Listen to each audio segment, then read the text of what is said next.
الحمد لله وكفى والصلاة والسلام على عباده الذين اصطفى أما بعد فأعوذ بالله من الشيطان الرجيم بسم الله الرحمن الرحيم قال الله تعالى في كتابه المجيد والفرقانه الحميد يا أيها الذين آمنوا اتقوا الله ولتنظر نفس ما قدمت لغد واتقوا الله إن الله خبير بما تعملون.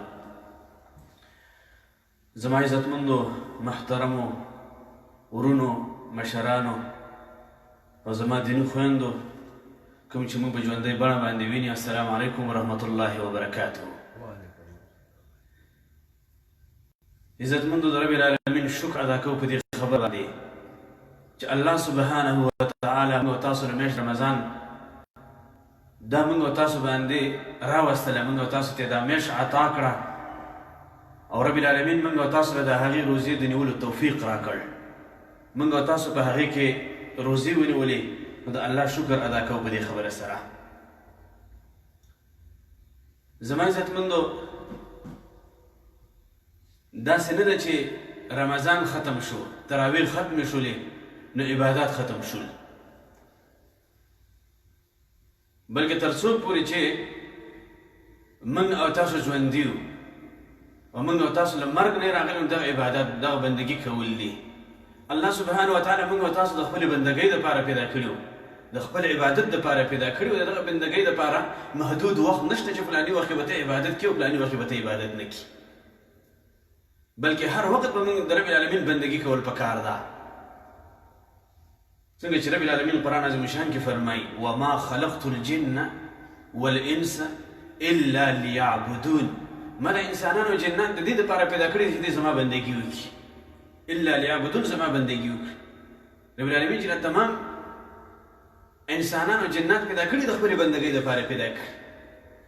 نو څو پورې چې انسان ژوندی و د انسان له مرګ نه راغلی نو دا به د رب العالمین بندګي کوي او د الله عبادت به کوي، او تر کوم وخته پورې به کوي. الله رب العزت قرآن عظیم شان کې فرمایي واعبد ربک حتی یأتیک الیقین، تر هغې پورې به د الله بندګي کې، تر هغې پورې به د الله عبادت کې، تر څو پورې چې تا له مرګ نه راغلی حتی یأتیک الیقین، چې مرګ په انسان باندې راغلی دا انسان ژوندی او الله دله عمر ورکړی، نو د خپل د عمر پورې د آخري ساه پورې به دا د رب العالمین بندګي کوي او د الله اطاعت به کوي.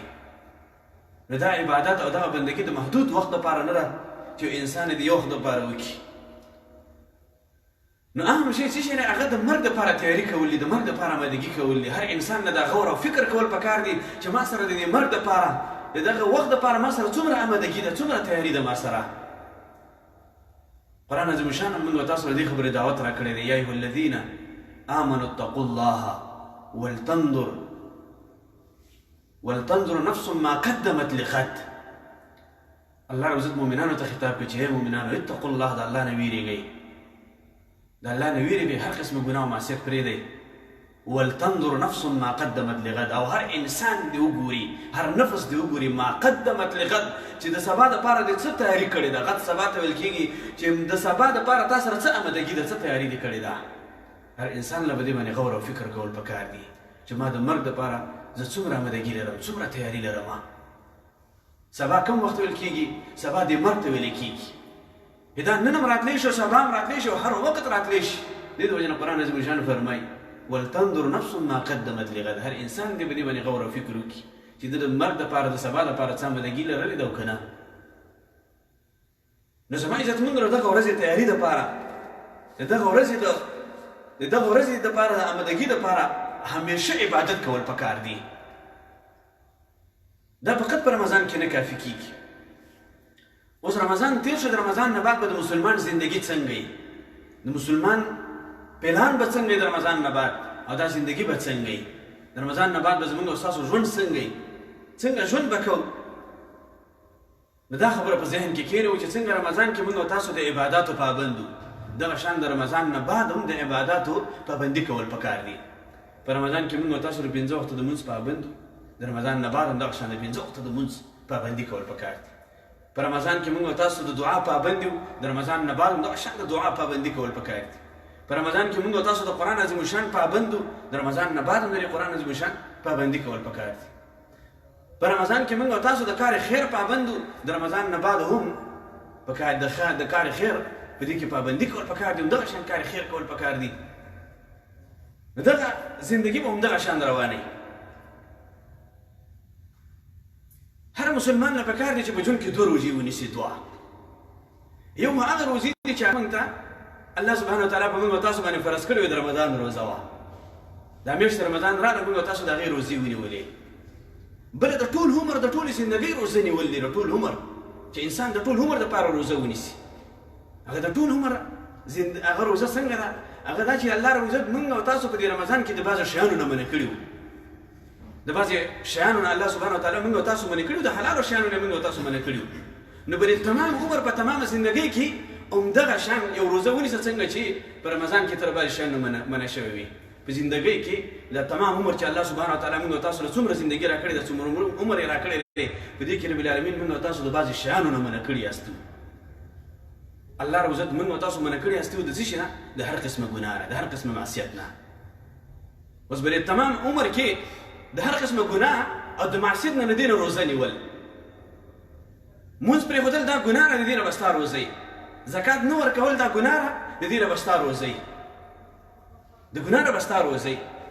دروغ ویل دا ګناه نه، د دې نه به ستا روزئ. وعده خلافي کول دا ګناه نه، د دې نه به ستا روزئ. تعصب کول دا ګناه نه، د دې نه به ستا روزئ. حرام مال حاصلول دا ګناه نه، د دې نه به ستا روزئ. د الله نه باغي کېدل دا ګناه نه، د دې نه به ستا روزئ. نه کله چې ته د دې ګناهونو نه او د دې معصیت نه ځان بچه کې، نو تا تمام عمر دپاره به روزه نیولې ده. د هرې روزې په اختتام کې به څه شي؟ د هرې روزې په اختتام کې به څه شي؟ اختر یې که نه عیدي، نو بیا به ستا مرګ هم د عید په شان دي، د اختر په شان دي. که تمام عمر دې داسې تېر کړه، نو آخره خاتمه هغه به دې څه شي؟ د عید په شان دي به وي، د اختر په شان دي به وي، چې کله دې نه ځان بچه کړې.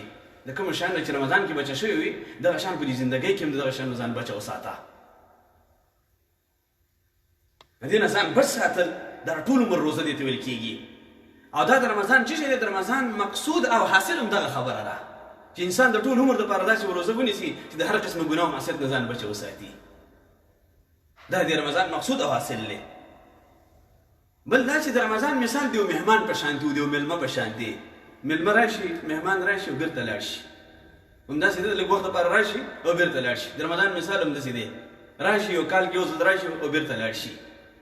لیکن بعضې مهمان، بعضې مېلمه چې راځي، هغه ځان سره یو تحفه راوړي. تحفه، نو دا مېلمه لاړ شي خو تحفه پاتې شي. نو هر رمضان چې راځي او بېرته لاړ شي، نو په شکل د مهمان باندې خو بېرته لاړ شي، لیکن موږ تاسو سره یو تحفه پرېږدي. چې تحفه څه شی ده؟ هغه قرآن عظیم الشان دی. قرآن عظیم الشان کله نازل شوی دی؟ په میاشت د رمضان کې نازل شوی دی. شهر رمضان الذي انزل فيه القرآن. میاشت رمضان راغله، تحفه یې پرېغوستله، هغه څه دی؟ هغه د قرآن عظیم الشان. نو هر مهمان چې راشي، که مهمان لاړ شي، نو تحفه ځان سره پرېږدي. نو موږ ته قرآن عظیم الشان، موږ ته میاشت د رمضان په تحفه کې هغه د قرآن عظیم الشان پرېښی دی. اوس په دغه قرآن عظیم الشان سره خپل ځان پیوس کول، په دې باندې ایمان لرل، په دې باندې ځان پوه کول، په دې باندې عمل کول، دا مقصود دی. اوس دا کومه تحفه چې موږ سره پاتې شوې ده، دا خپل ځان سره پیوس کول، په دې باندې عمل کول. دا د رمضان تحفه چې موږ تاسو ته پرېښې ده. دا قرآن عظیم الشان د هدایت کتاب دی. الله سبحانه وتعالی فرمایي هدى للناس، دا د تمام انسانانو لپاره هدایت کتاب دی. نو دې سره ځان پیوسول چې الله سبحانه وتعالی موږ تاسو لپاره د هدایت لپاره دا کتاب راکړی چې دا قرآن عظیم الشان دی. بیا زما عزتمنو، د رمضان نه بعد دا مسلمانان په څلور قسمه شي. د هر رمضان نه بعد دا مسلمانان دا په څلورو قسمه باندې تقسیم شي. اوس ته پکې خپل ځان ګوره چې ته په دې کې کوم قسم کې یې. د رمضان نه بعد مسلمانان دا په څلور قسمه شي، او ته پکې اوس خپل ځان وګوره چې ته په دې کې په کوم قسم کې یې. اول قسم هو د رمضان نه بعد یو هغه مسلمان دی چې هغه په رمضان کې روزې هم نیولې دي او د قیام اللیل اهتمام یې کړی دی. د شپې پاڅېدلی، تهجد یې کړي، نوافل یې کړي، عبادت یې کړي، د شپې الله ته ودرېدلی دی په لمونځ باندې. دې ته قیام اللیل ویلی کېږي. دا کار یې هم کړی دی. او شپه د قدر هم تلاش کړې ده، د لیلة القدر شپه د هغې دپاره خصوصي اهتمام کړی دی، د هغې دپاره کوشش کړی دی، او د لیلة القدر شپې هم تلاش کړې ده. اوس دا قسمه انسان چې دی دا د رسول الله صلی الله علیه وسلم د 3 احادیثو لاندې راځي. رسول الله صلی الله علیه وسلم فرمایي من صام رمضان ایمانا و احتسابا، یو حدیث. بل حدیث کې رسول صلی الله علیه وسلم فرمایي من قام رمضان ایمانا و احتسابا غفر له ما تقدم من ذنبه. او بل حدیث کې رسول صلی الله علیه وسلم فرمایي من قام ليله القدر، چا چې شپه د قدر تلاش کړله د هغې دپاره خصوصي اهتمام وکړو، د هغې دپاره عبادت وکړو. اوس دې انسان دا 3 کارونه کړي دي، روزه هم نیولې ده او د شپه د قدر هم تلاش کړی، د هغې دپاره خصوصي اهتمام کړی دی، عبادت یې کړی دی او قیام هم کړی دی، د شپې په دې کې تهجد کړي، نوافل یې کړی دی، ودرېدلی دی، الله ته ودرېدلی دی، لمونځونه یې کړي دي. نو دا په هغه اوله درجه کې مؤمن دی، متقي انسان دی. د دې حدیثو لاندې ته راغلي او دا 3 کارونه دې کړي دي، نو ته په اوله درجه کې مؤمن او په اوله درجه کې هغه متقي او پرهیزګاره انسان یې. دا اول قسمه انسان دی د رمضان نه بعد. هر انسان دی په دې کې ځان سره فکر کوي. دویم قسمه انسان هغه دی د رمضان نه بعد یو هغه مسلمان دی چې د رمضان روزې یې نیولې دي لیکن نه قیام اللیل کړی دی او نه شب قدر لپاره خاص اهتمام کړی دی، د هغې څه خصوصي اهتمام هم نه دی کړی، د هغې دپاره خاص عبادت هم نه دی کړی، ته په تلاش هم نه دی کړی د هغې شپې دپاره. دا په دویم قسم کې مسلمان دی د رمضان نه بعد. هغه متقي دی چې د قیام اللیل نه محروم پاتې شوی دی او د شپه د قدر د دې د عبادت نه محروم دی، د فضیلت نه چې هغې څومره فضیلت و د هغې نه محروم پاتې شوی دی. دا په دویمه درجه کې مسلمان دی د رمضان نه بعد. دریم قسم پکې هغه دی دا د رسول الله صلی الله علیه وسلم هغه حدیث لاندې راځي چې رسول صلی الله علیه وسلم من صام رمضان ایمانا، چا چې رمضان روزي ونیولې. دا دویم قسم په دغه حدیث لاندې راځي. بیا دریم قسم پکې هغه دی چې هغه د رمضان روزي خو نیولې دي لیکن رمضان روزي نیولې دي د څه شي نه فقط د حلال او حلال پرېښي دي. حلال څه شی و؟ حلال طعام، حلال خوراک، څښاک، اوبه، دا تمام شیزونه نه چې هغه حلال و د دغه فقط پرېښي دي او نور په حرامو کې هماغه شان مبتلا و. مونځ پرېښودل په دې کې مبتلا، مونځ ترک کول په دې کې مبتلا، په غیبت کې، په دروغو کې، په ګناه کې، په تمام شیزونو کې مبتلا و. لیکن فقط د حرامو نه، فقط د حلالو نه خپله روزه نیولې وه، د حرامو نه روزه نه وه. نو دا هغه انسان دی چې رسول الله دا د رسول الله صلی الله علیه وسلم د دې حدیث لاندې راځي چې رسول صلی الله علیه وسلم فرمایي من لم يدع قول الزور والعمل به فليس لله حاجة ان يدع طعامه وشرابه. رسول الله صلی الله علیه وسلم فرمایي چې یو کس هغه خوراک هم پرېږدي، څښاک هم پرېږدي او هغه قول الزور پرېږدي، یعنې دروغ، غیبت، ګناه دا پرېږدي، دا په دې رمضان کې همداسې کوي. فليس لله حاجة، الله ته څه حاجت نشته، څه ضرورت نشته دی چې دا انسان ځان وږی کړي او تږی کړي او خوراک څښاک یې پرېښی دی. حلال خوراک څښاک یې پرېښی دی او په حرامو کې مبتلا دی، د هغې نه روزه نشته دی. نو دا دریم قسم مسلمان دی. او یو قسم څلورم قسم بیا هغه کس دی، دا دریم قسم هغه انسان دی چې د رمضان هیڅ قسمه فضیلت نه دی اخیستی، نه چې کوم په دې کې دعاګانې قبلیږي، نه د هغې نه فضیلت اخیستی په رمضان کې چې کوم خیر او برکت دی، نه د هغې نه کوم فضیلت اخیستی دی، د رمضان د میاشتې نه د بیخي خیر نه دی اخیستی. دا دریم قسم پکې هغه انسان دی. څلورم قسم د رمضان نه بعد هغه انسان دی چې هغه ځان سره، هغه مسلمان دی چې هغه ځان سره غور او فکر وکړي چې هغه د رمضان روزې نه دي نیولې، په یو بهانه باندې پرېښي، یا د کار په بهانه باندې پرېښي دی او یا د مرض په بهانه باندې، مقصد یې دا د روزې نه نیولې، مقصد روزې پرېښي دي. دا د رمضان نه بعد هغه څلورم انسان دی. دا هغه انسان دی چې رسول الله صلی الله علیه وسلم د دې حدیث لاندې راځي، رسول صلی الله علیه وسلم فرمایي من حرمها فقد حرم. څوک چې میاشت د رمضان نه محروم پاتې شو دا محروم انسان دی او د تمام خیر نه محروم پاتې شو، دا به محروم انسان دی. ځکه چې دغه میاشت موسم دا د خیر او د برکت موسم و، هغه موسم و او دغه د خیر او د برکت د موسم نه دا انسان محروم پاتې شوی دی. د دې انسان ته به محروم انسان ویل کېږي. نو اوس په څلور قسمه کې هر انسان خپل ځان وګوري چې زه په دې کې په کومه درجه کې وم، په کوم قسم کې وم. که په اوله درجه کې وي چې هم دې د رمضان روزې نیولې دي او هم دې قیام اللیل کړی دی او هم دې د قدر شپه تلاش کړی، د هغې لپاره د خصوصي عبادت کړی دی، نو متقي انسان په اوله درجه کې مسلمان یې همدغه شان د خپل عبادت دې دوامداره وساته او نور هم کوشش وکړه او نور هم د الله تقرب حاصل کړه، نور هم د رب العالمین بندګي وکړه. او دویم قسم انسان هغه چې هغه روزې نیولې دي لیکن حرامو نه پکې روزه نه ونیولې. دویم قسم هغه انسان چې هغه روزې نیولې لیکن قیام اللیل یې نه کړی، د قدر شپې تلاش یې نه کړی، فقط د رمضان روزې نیولې. دا په دویمه درجه کې مسلمان دی کوشش کول پکار دی چې نور هم مخې ته لاړ شي، نور هم کوشش وکړي. دریم قسم هغه دی چې روزې خو یې نیولې دي لیکن په دې روزه کې ګناه نه ده پرېښې، د حلالو نه روزه نیولې وه او د حرامو نه روزه نه ونیولې. نو د هغه انسان دی، د هغه مسلمان دی چې په دریمه درجه کې دی، دله څه کول پکار دي؟ الله ته توبه کول پکار دي او الله ته رجوع کول پکار دي او الله سره دا وعده کول پکار دی چې راتلونکې روزه چې راشي زه به بیا دا کارونه نه کوم. هغه له توبه او الله ته رجوع کول پکار دي. څلورم قسم مسلمان هغه چې هغه د رمضان کې رمضان روزې پرېښې دي، د رمضان روزې نه دي نیولې، په یو بهانه باندې هغې تېره کړي دي. نو دله څه کول پکار دي؟ دله په خپل ځان باندې رحم کول پکار دي، ده ته په خپل ځان باندې ډار او ویره پکار ده او ده په خپل ځان باندې ګریه او جړا کول پکار دي چې دا ما سره څه وشو، زه د یو عظیم میاشتې د خیر نه محروم پاتې شوم. دا محروم انسان دی، په ده باندې خپل ځان باندې جړا کول پکار دي او الله ته رجوع کول پکار دي، په خپل ځان باندې ده باندې رحم کول پکار دي چې په خپل ځان باندې رحم وکړي. ولې که الله ته رجوع ونه کړله او په داسې حال کې دی د دنیا له لاړ نو خسر دنیا والآخره، دنیا هم ناکامه ده او آخرت کې هم ناکام دی، ناکام انسان دی. دله په خپل ځان باندې رحم کول پکار دي او په خپل ځان باندې ژړا کول پکار دي، ویره په خپل ځان باندې راوستل پکار دي چې زه په کوم حالات کې ما. نو د هر رمضان نه بعد انسانان پر څلورو باندې تقسیم شي. اوس هر انسان نه به دې کې وګوري رب العالمین دې موږ او تاسو په هغه مسلمانانو کې حساب کړي کوم چې په اول قسمه مسلمانانو کې وو. الله دې موږ او تاسو په هغې کې حساب کړي. نو دې د وجې نه زما عزتمندو رسول الله صلی الله علیه وسلم بعض وختونه کې داسې عبادات تر دغه د روزې پورې نه رسول الله صلی الله علیه وسلم د دې رمضان نه علاوه په نور ایامو کې هم روزې نیولې دي او امت ته د دې خبرې ترغیب ورکړی دی چې تاسو په دې ایام کې روزې ونیسئ او فضیلت د هغې بیان شوي دي. لکه څنګه چې محرم روزه ده، نهم او لسم محرم الحرام د هغې روزه نیول زیات فضیلت د هغې ذکر شوی دی. رسول الله صلی الله علیه وسلم به نیوله، اصحاب کرام هم دا روزه نیوله، د رمضان نه علاوه دغه روزه نیول. دغه شان رسول الله صلی الله علیه وسلم فرمایي، امام مسلم رحمه الله دا حدیث راوړی دی، من صام رمضان ثم اتبعه 6 من شوال كان كصيام الدهر. رسول الله صلی الله علیه وسلم فرمایي څوک چې د رمضان روزې ونیسي، د رمضان روزې ونیولې او د هغې نه بعد 6 روزې د شوال روزې ونیولې، وایي كان كصيام الدهر، دا داسې دی لکه یو کال یو سال چې مکمل د الله سبحانه وتعالی دپاره ته روزې ونیسي.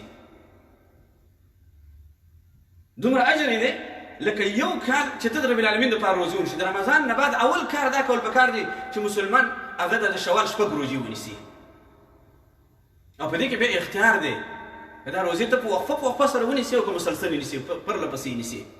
که پرله پسې نه نیسي او په وقفه سره نیسي، هم مقصد په دې کې دا دی چې 6 روزې نیول مخکې له دې نه چې شوال میاشت ختمه شي، د شوال د میاشتې د ختمېدو تر اخره پورې 6 روزې نیول چې زیات فضیلت او زیات اجر د دې ذکر شوی دی. یو کال چې انسان د مسلمان د الله دپاره روزه ونیسي. د دې نه علاوه دغه شان په هر دوشنبه او پنجشنبه روزه نیول، مندخه او دوندردخ چې ورته وایي، په دغه 2 ورځې روزه نیول دا د رسول الله صلی الله علیه وسلم د سنت و چې هغه به دغه 2 ورځې روزه نیوله په هر هفته کې. ځکه رسول الله صلی الله علیه وسلم فرمایي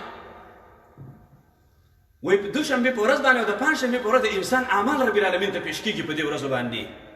ویحب ان یعرض عملي وانا صائم، او زه دا ډېر زیات خوښوم او دا زما دپاره ډېر محبوب عمل دی چې زما اعمال رب العالمین ته پیش کېږي او زه په روزې په حالات کې یم. دا به څومره خوشبخته انسان یي چې د روزې او د اعمال رب العالمین ته پیش کېږي. په 3 اوقاتو کې د انسان اعمال رب العالمین ته پیش کېږي. یو د شپې عمل هغه د سحر په وخت کې الله ته پیش کېږي او د ټولو ورځې اعمال دا د ماښام په وخت کې الله سبحانه وتعالی ته پیش کېږي. او بل د دوشنبې او د پنجشنبې په ورځ د انسان اعمال د رب العالمین ته پیش کېږي. او بل د رجب په میاشت کې چې رسول الله صلی الله علیه وسلم د شعبان په میاشت کې رسول الله صلی الله علیه وسلم به روزې زیاتې نیولې. د هغې وجه هم دا وه چې رسول الله صلی الله علیه وسلم اصحاب کرامو ته سوال دی وکړو چې یا رسول الله ته ولې په شعبان کې روزې زیاتې نیسې؟ دې وجه څه ده؟ رسول الله صلی الله علیه وسلم ته وفرمایل ځکه چې په دې کې د انسانانو اعمال رب العالمین ته پیش کېږي او زه دا خوښوم چې زه روزه یم او زما اعمال رب العالمین ته پیش. نو په هغه میاشت کې روزې نیول او سحر او ماښام د انسان اعمال پیش کېږي او پنجشنبه او دوشنبه د انسانانو اعمال رب العالمین ته پیش کېږي. رسول الله صلی الله علیه وسلم د پنجشنبې په ورځ او د دوشنبې په ورځ باندې روزه نیول. بل په ایام 20 کې روزه نیول. ایام 20 هره میاشت کې 3 روزې نیول. د هرې میاشتې په 14 14 او په 15 په دې کې روژې نیول دا ډېر زیات اجر دی پکې دې زیات فضیلت د دې بیان شوی چې په هره میاشت کې 3 روژې نیول ځکه رسول الله صلی الله علیه وسلم فرمایي صوم 3 ایام من كل شهر صوم الدهر كله متفق علیه حدیث دی متفق علیه رسول الله صلی الله علیه وسلم فرمایي څوک چې په هره میاشت کې 3 روژې ونیسي وایي د دې دا داسې دی لکه تمام کال چې تا د رب العالمین دپاره روژې نیولې دي بیا علماو د دې یو بهترین حکمت هم بیان کړی دی هغه حکمت دا دی چې یو نیکي د الله په نسبت باندې دا په 10 نیکۍ باندې ده یو نیکي تا یوه نیکي وکړه الله په نسبت باندې هغه په 10 باندې حسابېږي او چې یو ګناه انسان وکړي نو الله هغه یو ګناه لیکي او دومره مهربانه ذات دی چې انسان د هغې نه بعد که چېرې توبه وکړي او الله ته رجوع وکړي نو هغه هم الله روزت محوه کړي لري یوه نیکي دې وکړه په 10 حسابېږي یوه ګناه دې وکړله الله سبحانه وتعالی هغه په یو ګناه باندې حسابوي قرآن کې الله رب العزت فرمایي من جاء بالحسنة فله 10 امثالها چا چې یوه نیکي وکړله الله رب العزت د هغې په 10 باندې حسابوي رب العالمین ته په 10 باندې حساب ده ومن جاء بالسيئة فلا يجزى الا مثلها او چا چې یو ګناه وکړله د الله په نسبت باندې یو ګناه حسابېږي او یو ګناه الله رب العزت د هغه په امرنامه کې لیکل کېږي هغه هم که دغه انسان الله ته توبه وکړي او الله ته رجوع وکړي الله رب العزت بې محو کړي دومره مهربانه ذات دی نو اوس یوه روزه چې تا ونیولې د دې یوې روزې نفلي د دې اجر په څو باندې شو په 10 باندې شو هره میاشت ته 3 روژې نیسي نو د 10 روژو ثواب شو هره میاشت ته 3 روژې ثوابي روژې نیسي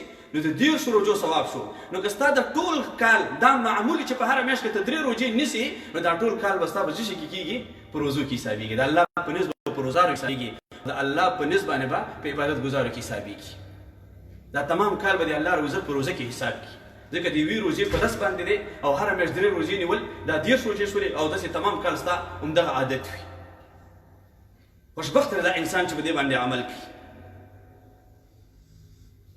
نو زما عزتمندو بیا ضروري خبره دا ده چې اوس دغه روژې نیول مثال پنجشنبه یا دوشنبه نیول یا 14 دا میاشتې 14 15 دا روژې نیول دا ضروري ده هر انسان ته چې یو کس مصروف وي د مصروفیاتو هغه ایام چې په حدیثو کې ثابت دي او په هغې باندې په دغه ایامو کې که څوک ونیسي خو افضل دي یو کس مصروف وي د کار په وجه باندې یا د بل څه مصروفیاتو په وجه باندې نو هغه کولی شي چې په هر وخت ونیسي ویکینډ کې ونیسه زیاتره دغه زوندغه دغه ورځو کې ونیسه هر وخت چې کولی شي په دې ورځو کې ونیسه چې کوم وخت تا سهولت د الله دپاره بندګي کوه د الله عبادت کوه او الله ته روزي ونیسه زما عزتمندو همیشه د رب العالمین بندګي کول پکار دي د الله سبحانه وتعالی عبادت کول پکار دي بندگی کوه عبادت کوه اگر که کم وي خو همیشه کوه زیات عبادت کول زیات اطاعت کول او چې هغه د څه وخت دپاره وي نو د الله رب العزت ته محبوب عمل نه دی بلکې رسول الله صلی الله علیه وسلم فرمایي احب الاعمال الى الله ادومها وان قل رسول الله صلی الله علیه وسلم فرمایي چې محبوب ترین عمل د الله په نسبت باندې هغه دی چې هغه همیشه او دوامدار وي ولو که اندک ولو که کم وي ولو که د عمل کم دی لیکن همیشه دی دوامداره 2 رکعته نفل کې لیکن همیشه یې کې نه پرېږدي د شپې تهجد ته پاڅېد 2 رکعته نفل کې 4 رکعته نفل کې لیکن همیشه کې دوامداره کې په نسبت هغه باندې چې هغه شپې پاڅېږي او 10 رکعته نفلونه کوي